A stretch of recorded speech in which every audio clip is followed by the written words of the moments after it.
Don't look at me. I promise not to say a word. Well, maybe 2 words. Hey, Jeff. Few things. This is not. Yes, we're on camera.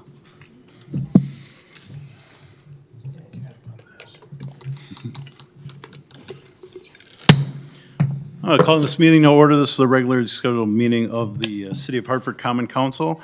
If you'll all stand for the Pledge of Allegiance. I pledge allegiance to the flag of the United States of America and to the republic for which it stands, one nation under God, indivisible, with liberty and justice for all. Roll call. Shanna?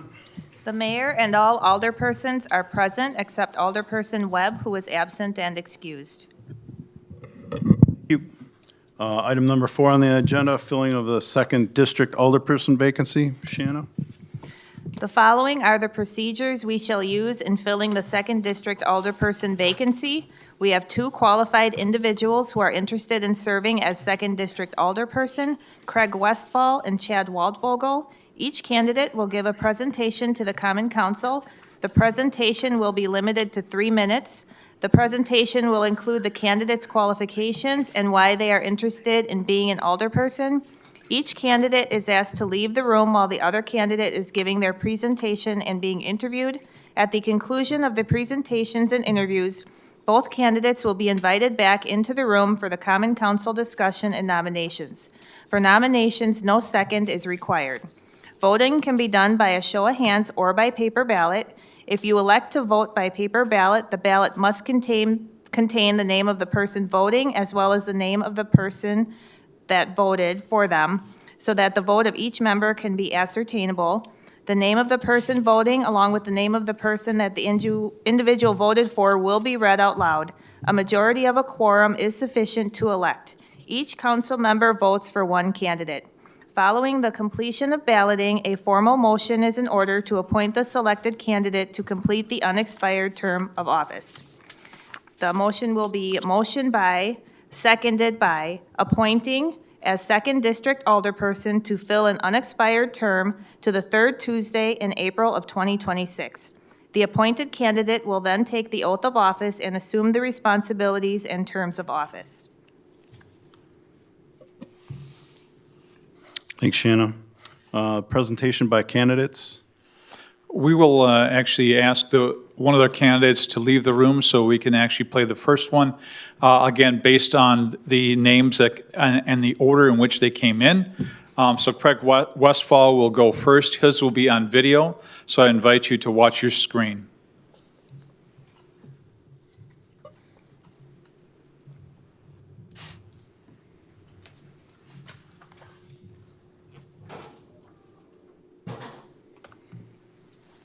Hello, my name is Craig Westfall.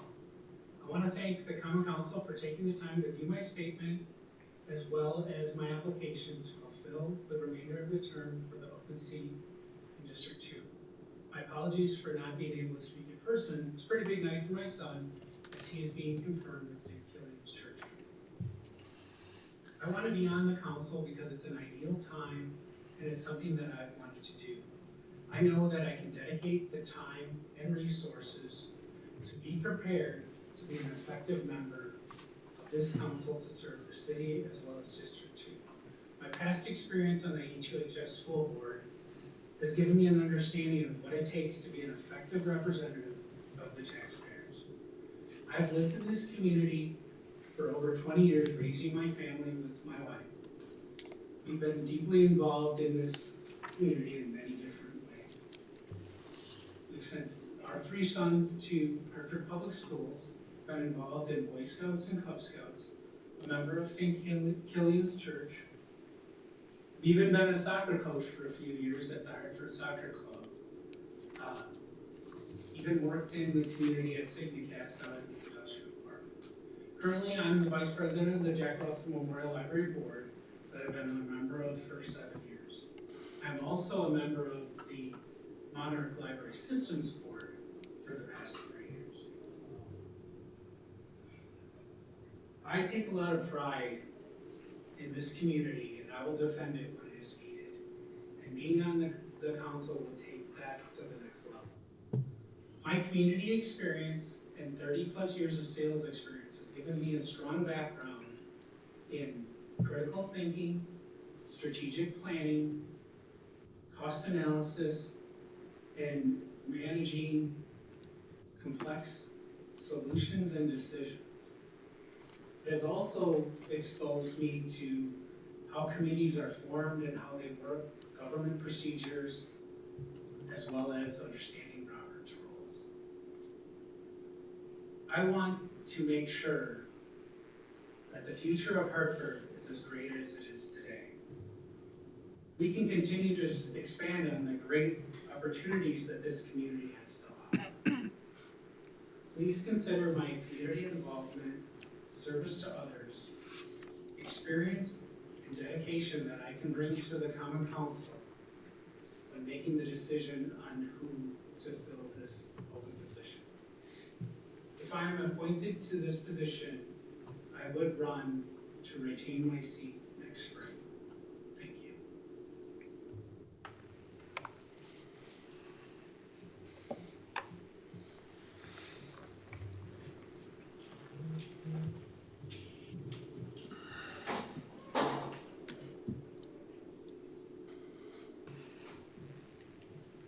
So again, that was a presentation by Craig Westfall. Then we'll have the presentation by Chad Waldvogel.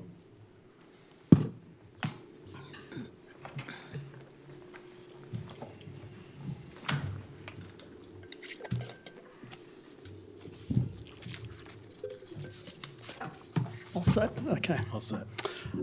Good evening, Mayor and council members and fellow citizens. Thank you for giving me the opportunity to speak this evening and express my interest in the open alderperson position for the 2nd District. My name is Chad Waldvogel, and I reside at 314 Ponderosa Drive. My wife and I moved to Hartford in 2003, and we have had the privilege of raising our 5 children here. During that time, Hartford has been more than just a place to live. It has been a place where we've built lasting relationships, helped our children grow and thrive, and been able to contribute to the community's well-being. My involvement in the community has centered around being an active member at St. Kilian Congregation. As mentioned in my letter, I believe true leadership is demonstrated through service to others. As such, I have served in leadership roles in areas such as the St. Kilian School Committee, past president of the local Knights of Columbus Council, and currently as a trustee for St. Kilian's congregation.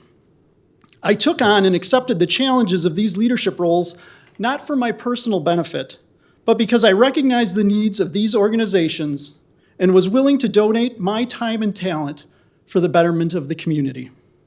Additionally, I've served on Hartford's Board of Review over the last 10 years, which has given me a glimpse of some of the responsibilities of local government.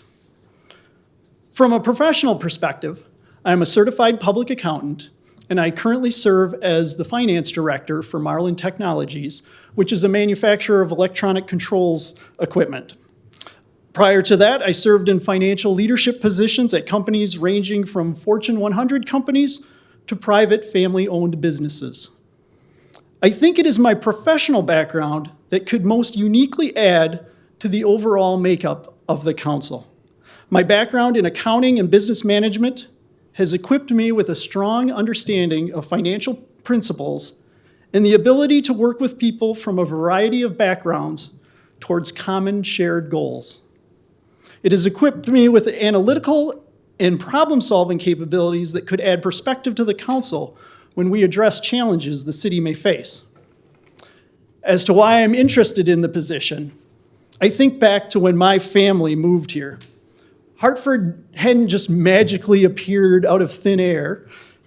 It had been built up as a great community through many generations before me. So now I wish to serve, not because of a personal agenda, but because my humble contributions may help sustain a strong city for future generations.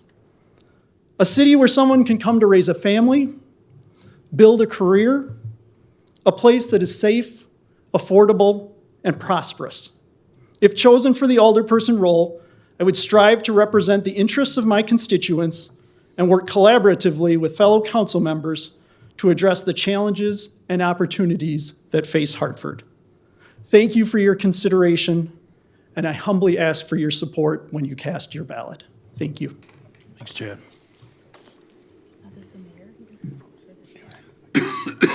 All right, so the next step in the process is the nominations. Do I hear a nomination for either of the candidates? I'll nominate Craig Westfall. And according to this, there is no second necessary? Correct. Wayne? I'll nominate Chad Waldvogel just to keep things nice and even here. All right, so we have a nomination for each. Next is the vote. I guess I could ask if you guys want to do this verbally, or if you do want to do it by written ballot. Do you have a preference? I guess it's paper ballot. So Shanna, could you hand out paper ballots? I did. Everyone You did? should have one and a pen. And we have to write our name and candidate's name? Correct. Okay.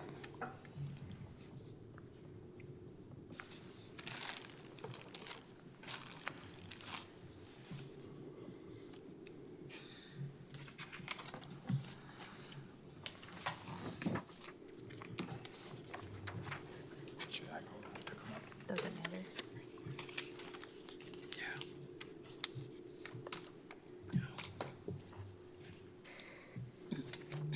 Do they burn these after it's over?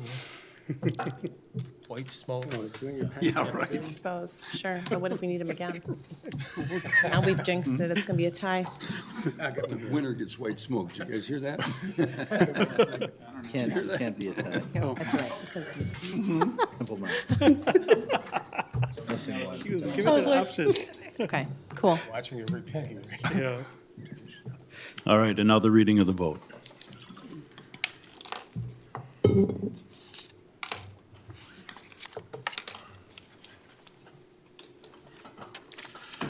One, two, three, four, five, six, seven. 1, 2, 3, 4, 5, 6, 7. Okay, we do have 7 votes. Jeff Turchi votes for Chad Waldvogel. Tony Garza votes for Chad Waldvogel. Dean Curley votes for Craig Westfall.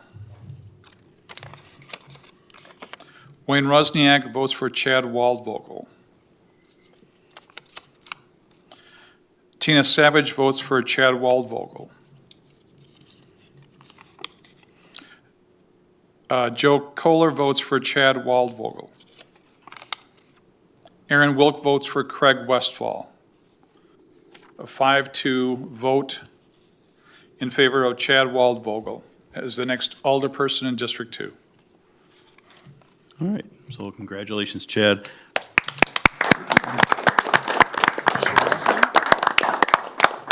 We need a motion. We will accept a motion and a second to approve the vote. I'll make a motion to approve the vote. Motion by Alderman Wilk, second by Alderman Kohler to approve the vote. All those in favor? Aye. Opposed? Motion carried.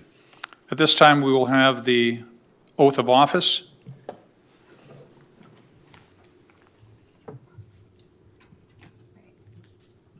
Yes, that's good. Raise your right hand and repeat after me.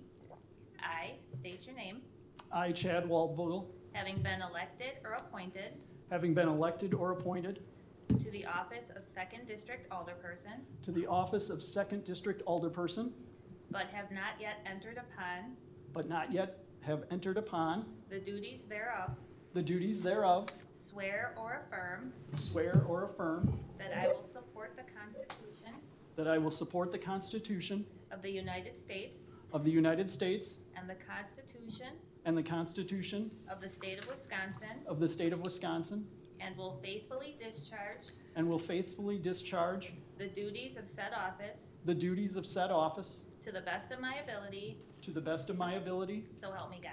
so help me God. Congratulations. Thank you, Sharon.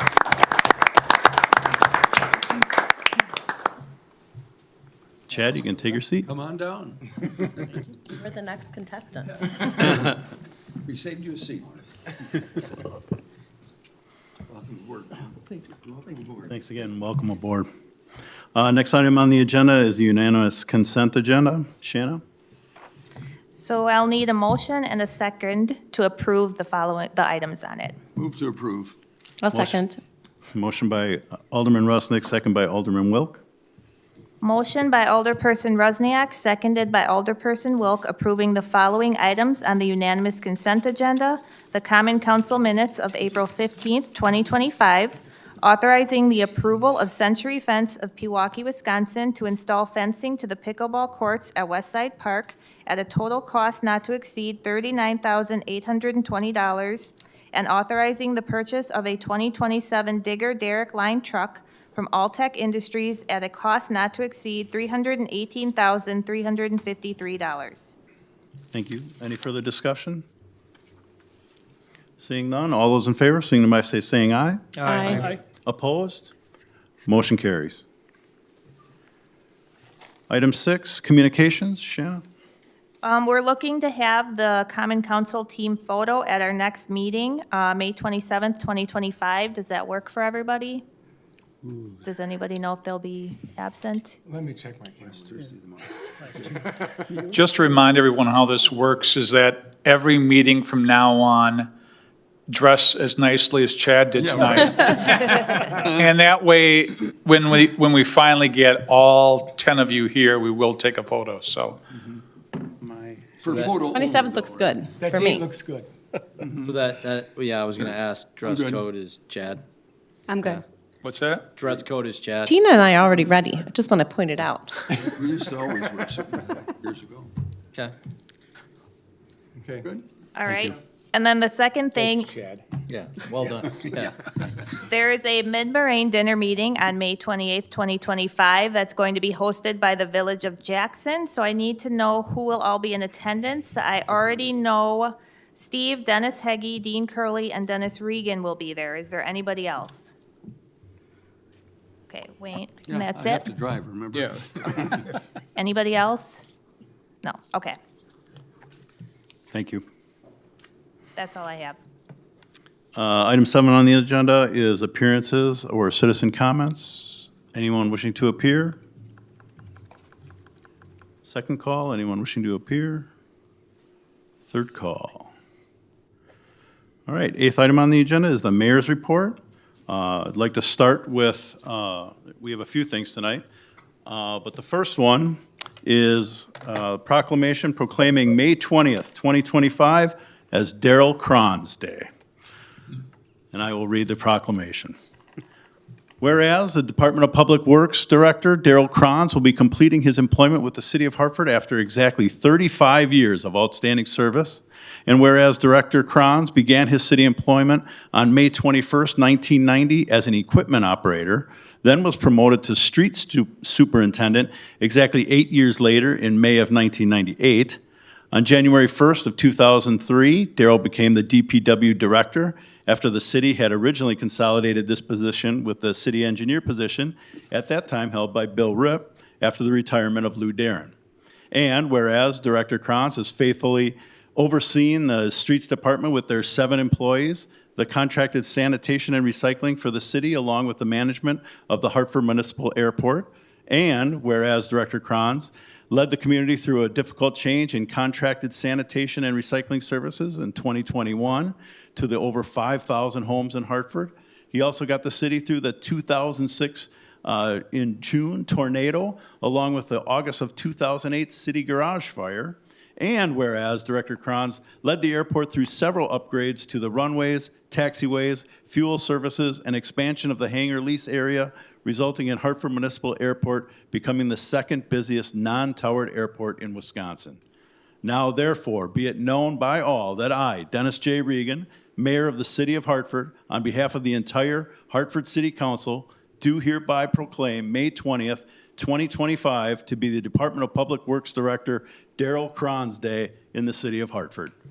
Unanimously approved by the City of Hartford Council on this day, the 13th of May, 2025.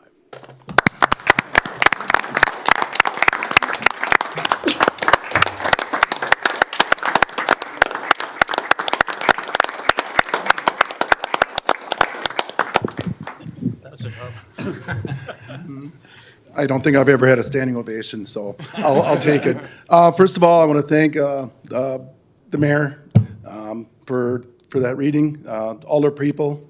Appreciate it. Throughout the years, I've dealt with a lot of aldermen, 6 mayors to be exact, throughout my lifetime, 4 administrators, and I got to be nice to Steve tonight, so I got to say it's good. But I appreciate it. I'm going to miss this a lot. But working with everybody and the way we go about things here at the city is unreal.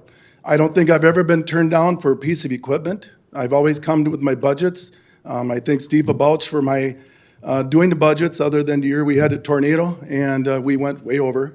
But again, the community, the way they pitched in and helped with that and the way things went, it was real. The tornado, unfortunately, I was in Sarasota, Florida on vacation, and my phone just wouldn't stop ringing for the next day or so, but it went well. Back in 1990 when I started, you can blame Dean Curley, Mayor Dean Curley at that time, for hiring me, as Dean was the mayor at that time. And again, I appreciate the time between you and Lou and John Schmidt for hiring me. It was 8 years later that they gave me the opportunity, Mayor Hankey at that time, and Gary Koppelberger came to me and asked me if I'd be interested in the street superintendent job. And believe it or not, I turned it down the first time because I liked what I did so much as the equipment operator. I loved the labor, I loved working for the people in the city, and it went well. I really enjoyed it, but I was also told that if I didn't take it, I might not ever get a chance again, so I went ahead with it. And 3.5 years after that, they moved me up to the Director of Public Works. So there maybe somebody saw something in me, and I think I proved my point. The population back in 1990 was 8,188 people. Right now, we're at 16,086. It's doubled since I've been here. And that's quite impressive, too, to see the size of the city. The way things are going right now with all the new subdivisions that are coming up, the city's going to do nothing but grow. I'm very fortunate. We're moving another gentleman up in my department, Tim Pisto. I think he'll be fantastic at this. He'll be green. He's got my number, and we're going to get through this with him, but I think he'll be really well and good. Department heads, for years, we've had the same group, and it seems like the last 5 years, we've been dropping out one at a time. And I've always thought, oh boy, the city's going to change. The new department heads that are coming on board have been fantastic to work with, and I think the city's got really something to be proud of, that we're finding the good people to replace the people that are leaving. 35 years is huge for me. I appreciate it. Some of the other changes back in 2003, I ordered my first truck for the city as the Director of Public Works, and the price tag on that truck was $88,000. I got a 2025 delivered this year, which is going to take a year to get the box on, but it's $262,000. Things are changing.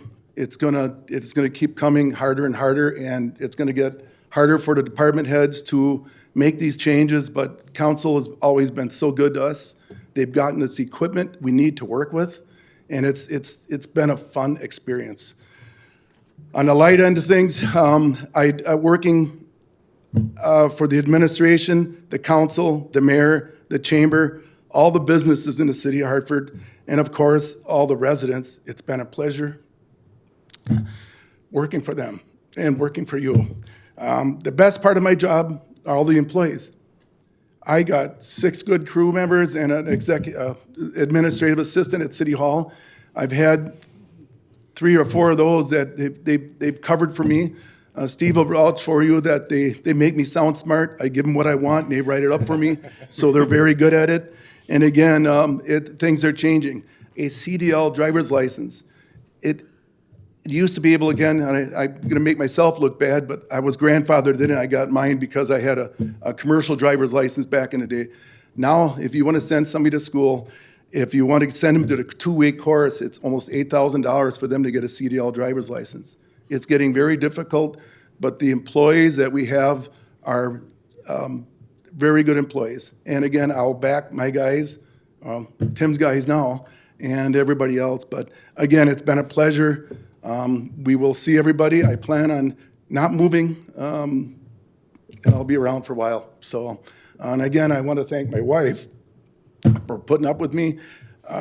Even my daughter, we talked about it years ago when we had severe weather come in. I'd leave and meet Paul Stevens down at the police station to watch weather and be down here, but yet we always left the wife and kids at home, and I know that used to upset them when we were littler. But again, I loved what I did. I'm very fortunate, and I want to thank the council, the administrator, and the mayor for that years of service. So, thank you.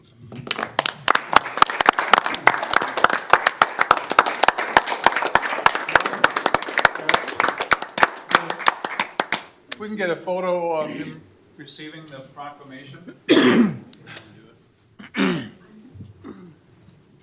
Oh, there's cake after.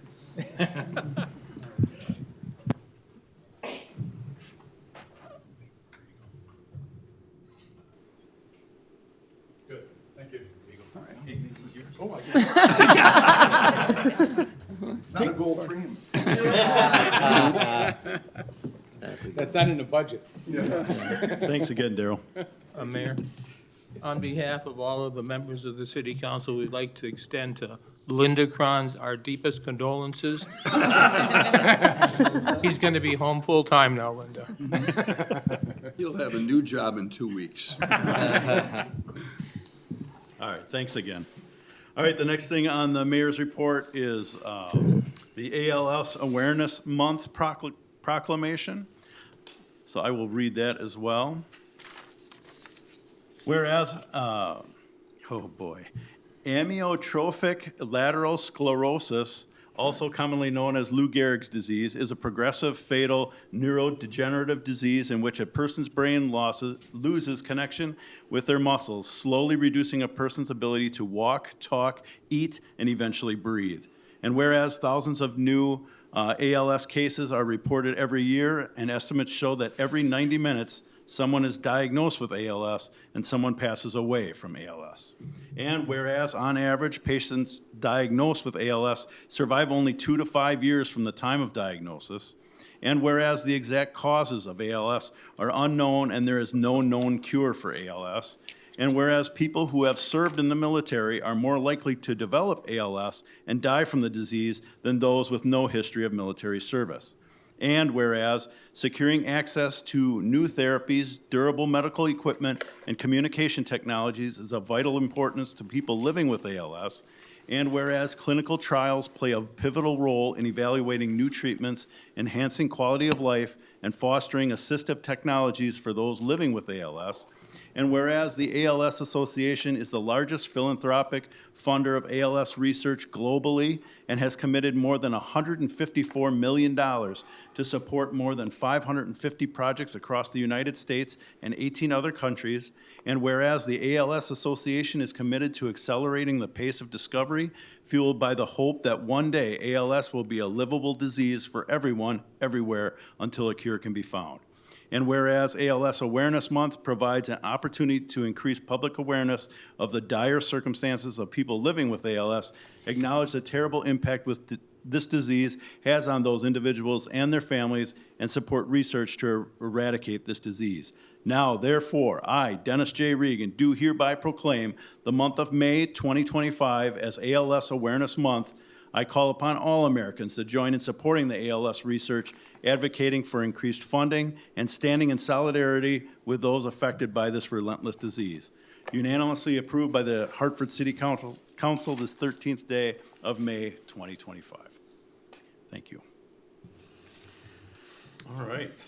And lastly, on the mayor's report, I just would like to add the Memorial Day Parade is at 10 a.m. on Monday, May 26th, starting up on the north side of town and ending in Sawyer Park with a program to follow in Sawyer Park. Item 9, aldermanic requests. President Rusty. Well, first of all, a big thanks to Craig Westfall and Chad Waldvogel for wanting to run for city alderman. We appreciate both of you fellows running, and it's wonderful for both of you. Thank you. Secondly, as long as this is Daryl Cron's night here tonight, and Daryl, hearty congratulations to you on your retirement. I go back to Lou Darren days when Lou Darren was retiring, and we wondered who was going to be our next Director of Public Works. Lou highly recommended you. We all went along with it, and you did a commendable job. Every time I met with Daryl on a Monday morning, by Tuesday or Wednesday, my problem was taken care of, and it was because of Daryl. This guy got the job done. So Daryl, hearty congratulations on retirement. Thank you for everything. Thanks, Wade. Alderman Curley? Best of luck to you, Daryl, and your whole family. And secondly, the Hartford Police Department is hosting the Midnight Bagpiper this evening at 11:55 at the Shower Arts Center as part of the National Law Enforcement Officer Memorial Day. So if you hear bagpipes at midnight tonight, that's the reason why. Other local activities include the Law Enforcement Memorial, which is this Thursday, May 15th at 7 p.m. at the Washington County Fair Park, along with the and there's also a gravesite wreath laying on Friday the 16th at Marshall Leonard Sugar's gravesite. That's it. Easy for you to say. Yes. Alderman Garza? Yeah, I'd just like to welcome Chad to the council. Good job. I'm glad we've got that seat filled. Daryl, job well done. That's all I need to say. Well, Alderman Waldvogel, you're up next. Would you like to say something? I'll just say thank you to everyone for the warm welcome this evening. I appreciate it and look forward to being a good member of the council. You're welcome. Alderman Turchi? Yeah, just congratulations to Daryl. Job well done, and also to Chad. Welcome aboard. Alderman Savage? Welcome, Chad. We're excited to have you. And Daryl, thank you for everything you've done for Hartford. Alderman Kohler? Daryl, I'm still going to call you for snow plowing and salt, so just, just congratulations on your retirement. 35 years of service in any company is outstanding, and then to serve the community like you have is even that much more honorable. So thank you very much, and I thank your wife and your daughter for letting you do what you needed to do for the city to make the city where it's at. So thank you, ladies. And Chad, looking forward to be working with you and serving with you on the council. I think your background and the numbers and stuff like that's going to really be very advantageous for us as we move forward, as you hear some of the numbers growing, as well as some of the cost of some of this stuff going on. So congratulations and welcome aboard. And Alderperson Wilk? It's me. Welcome, Chad. I'll reiterate that.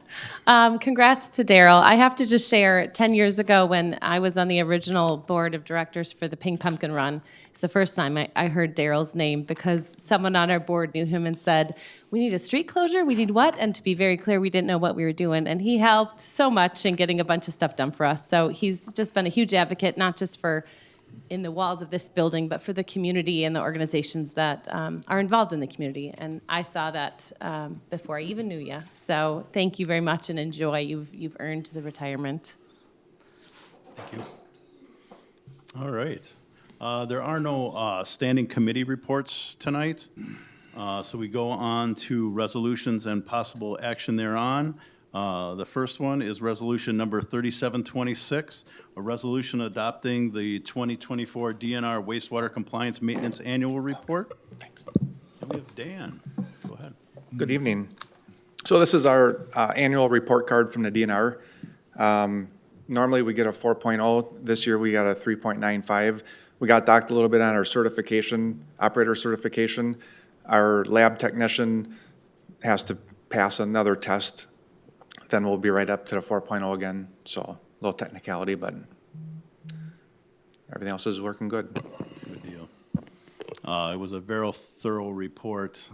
You guys that got to sit in on that one. Dan, nice job putting it together.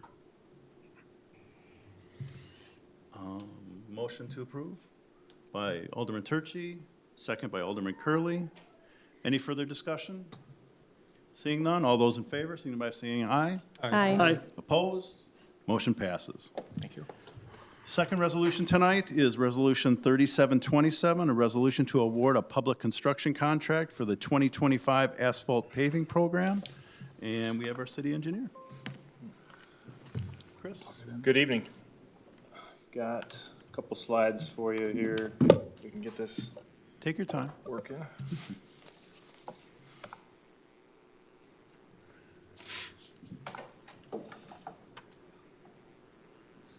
think we're good, yeah, just go to the. Yes.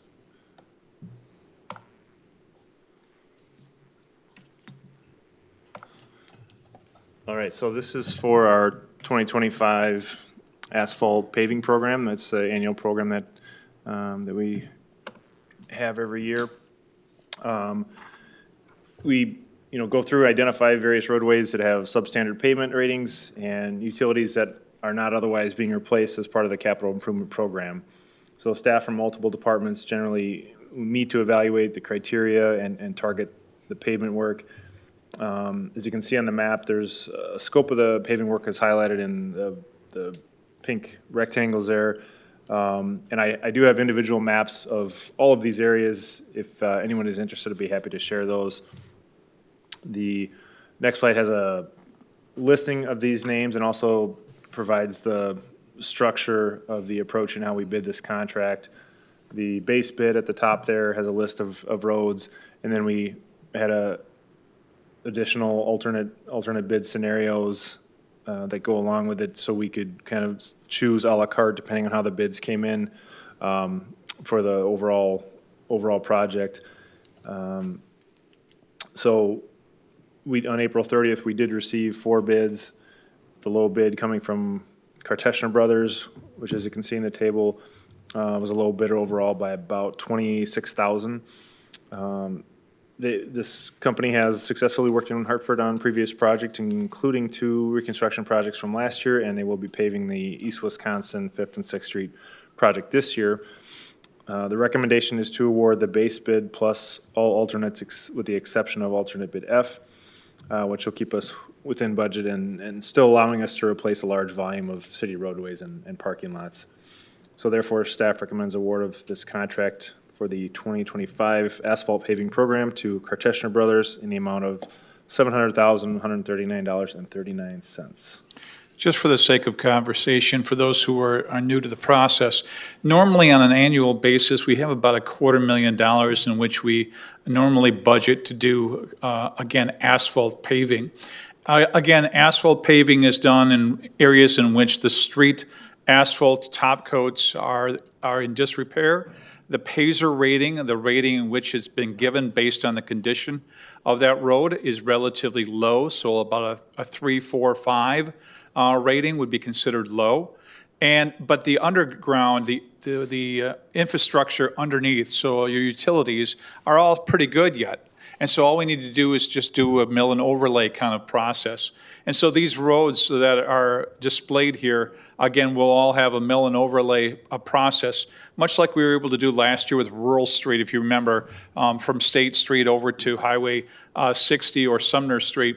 So again, we had additional money and borrowed funds from 2024 that we were able to do quite a bit more. And so these are the roads and the parking lots in which we'll be doing in the coming, or this year yet.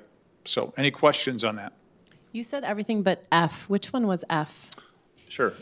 So F would include Plaza Drive, which is a really short stretch, and then Union Cemetery, which is not a high priority for parks. Again, these can easily slide to, future years or next year.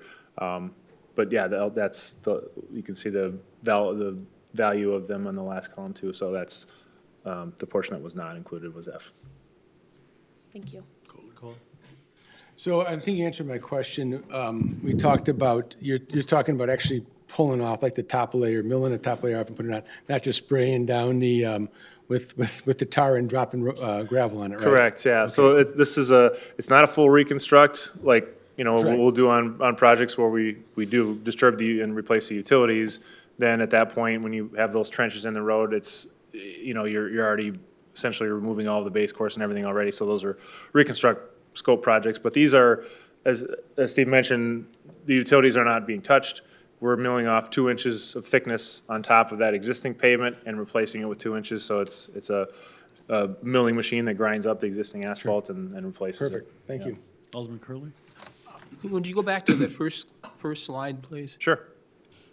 No, not that one, the one with the figures on it. Oh. What is we got- why is there a main bid and an alternate bid? What's the difference? So the base bid, we prioritize those collection of roads as, you know, the most importance. You know, like I said, we valued the criteria and said those are lowest condition, you know, those are the highest level on all staff departments that evaluated the scope of the project and said, these we want to do for sure as the base bid, and then any combination of the alternates, we, you know, allowed that bid to fall as it were, and we could have selected, you know, any combination of these, but the numbers came in really well, so we were able to do, you know, almost all of the alternates in addition to the base bid.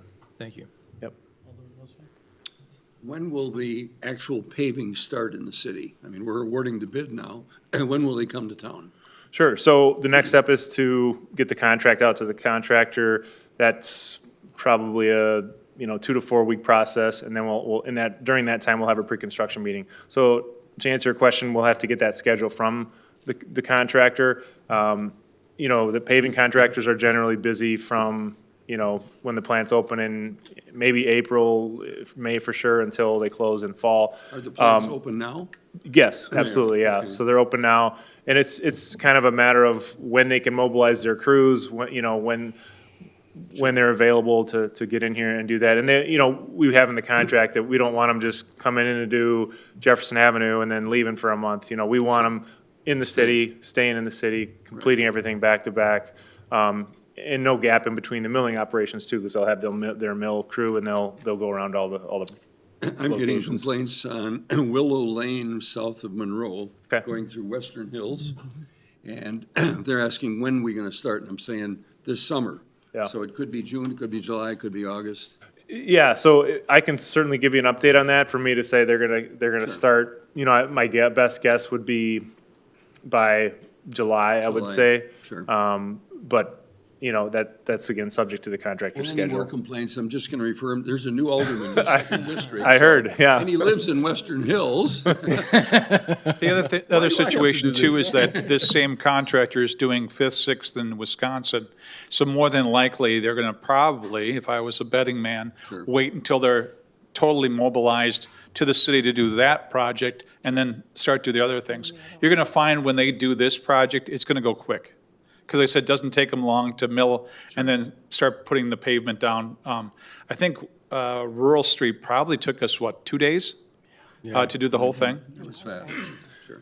Yeah, and just for the constituents that are, you know, in these areas, it's not like a concrete curing process, right, where they have to be off of it for an amount of time. I mean, during the milling operation, you can drive on it right after, but we generally try to get vehicles out of there just for production rate purposes. But the paving, once it's installed and rolled and it's given a few hours to dry, it's, you know, to cool, then it's perfectly, you know, fine to drive on. Sure, thank you. Super. Well, thank you for that clarification and information on that. Obviously, the quality and the maintenance of the streets in the city of Hartford is very important to us. So with that being said, is there a motion? I'll motion to by Alderman Kohler, second by Alderman Savage for Resolution 3727. Any further discussion by council? Seeing none, all those in favor, seeing by saying aye. Aye. Opposed? Motion carries. All right, item 12 on the agenda is ordinances, first reading and possible action thereon. First one is ordinance number 1507, an ordinance repealing and recreating Chapter 29 of the Municipal Code entitled Property Maintenance Code. And looks like we have our planner, Jacob Moss, and attorney in trust. Go ahead. All right, good evening. As many of you know, property maintenance is a large complaint to you elected officials. It's been our department's, since I've come on, to be more upfront with code enforcement on property maintenance in the city of Hartford. To do this, we needed to really update not only Chapter 29, but Chapter 17. And to do that, we are going to completely repeal Chapter 17, incorporate that into Chapter 29. We increased our definitions because we don't like gray areas, so we wanted to make sure that when somebody goes, why can't we do this, or why can't, it's easily defined and that we can point that out to them. It's not my interpretation. It's actually written down in the code.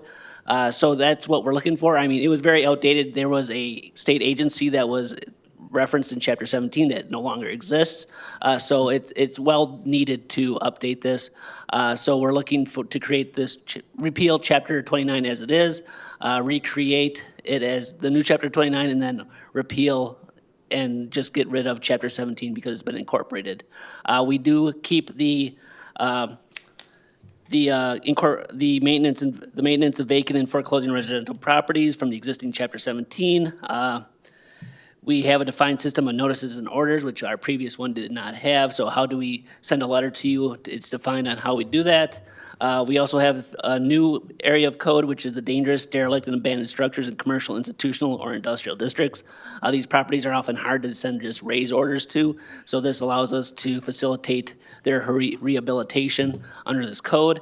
And then again, a robust definition system under this new code, as opposed to, I think, 2 pages in the prior one. This is this is close to 10 pages of definitions. Well, thank you for your attention and revisions to this, both of you. It's like you said, it was definitely needed to be done, so good deal. A lot of red lines in there. Yeah. Again, this is an ordinance. If you want to act upon this, you would have to suspend the rules, unless you just want to pass this as a first reading. Do I have a motion? Move to suspend. I'll second. Motion to suspend the rules by Alderman Rusnick and seconded by Garza. All those in favor of suspending the rules, say aye. Aye. Opposed? Motion to suspend is passed. For adoption. For adoption, Alderman Curley. Motion and second by Alderman Wilk.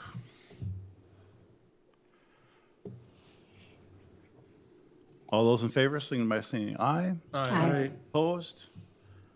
Motion carries. That ordinance is passed. So I will note there will be one follow-up, just tweak, which is incorporating the new section into the nuisance code explicitly.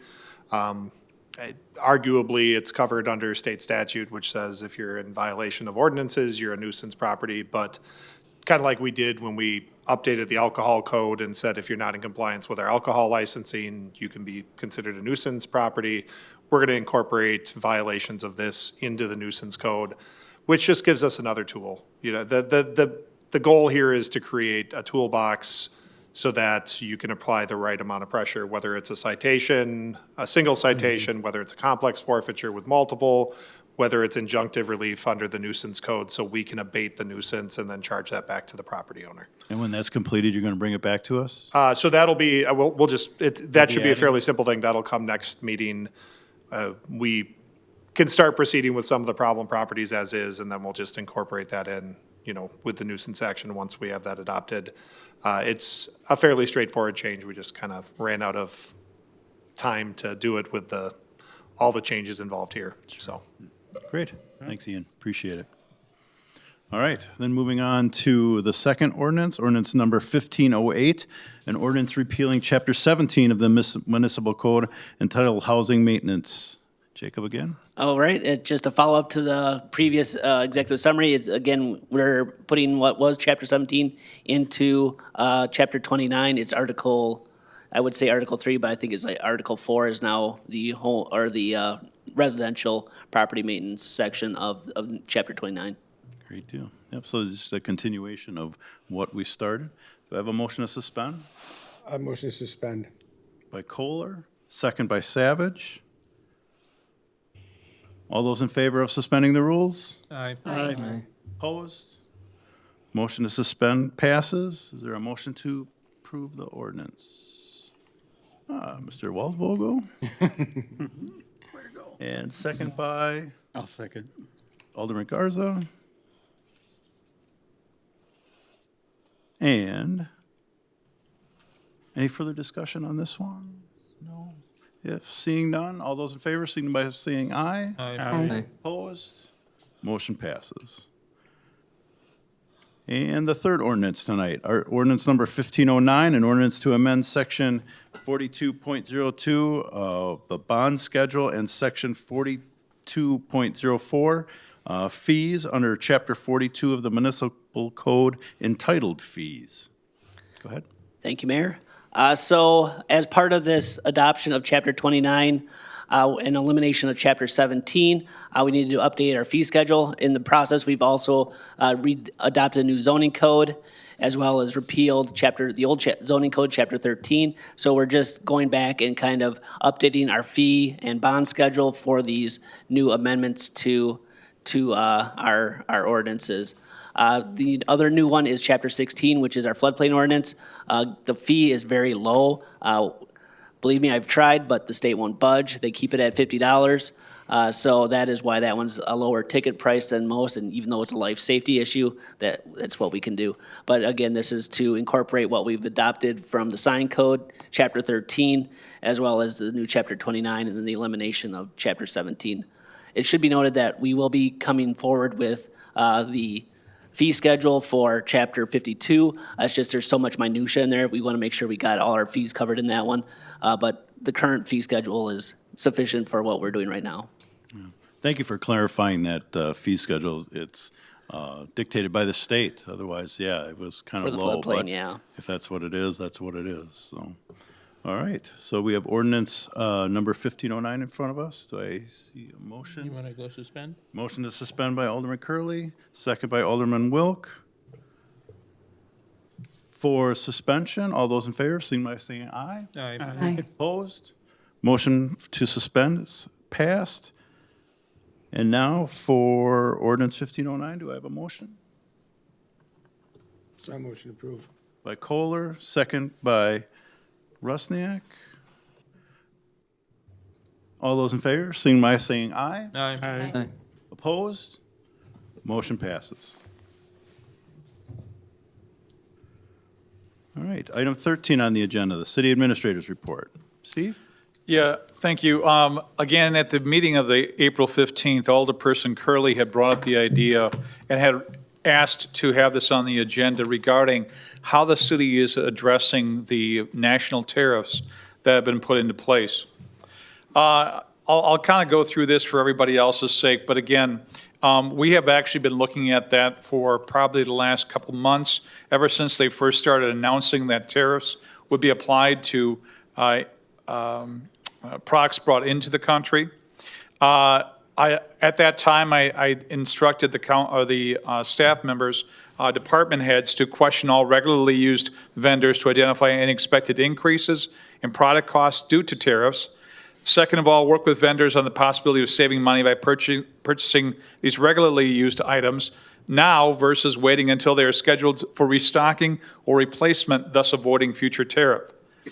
Third is continually monitoring if American-made products could be substituted if tariffs are making these products more affordable than when they were originally made.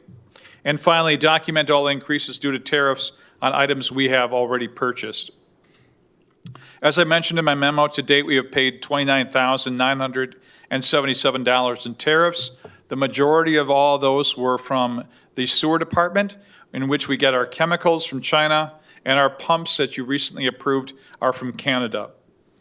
Again, we'll continue to follow up these steps every time we are in the purchasing mode for any product or service. Recently, I received an email from our city engineer. I'm sorry. I could turn around and look at him too.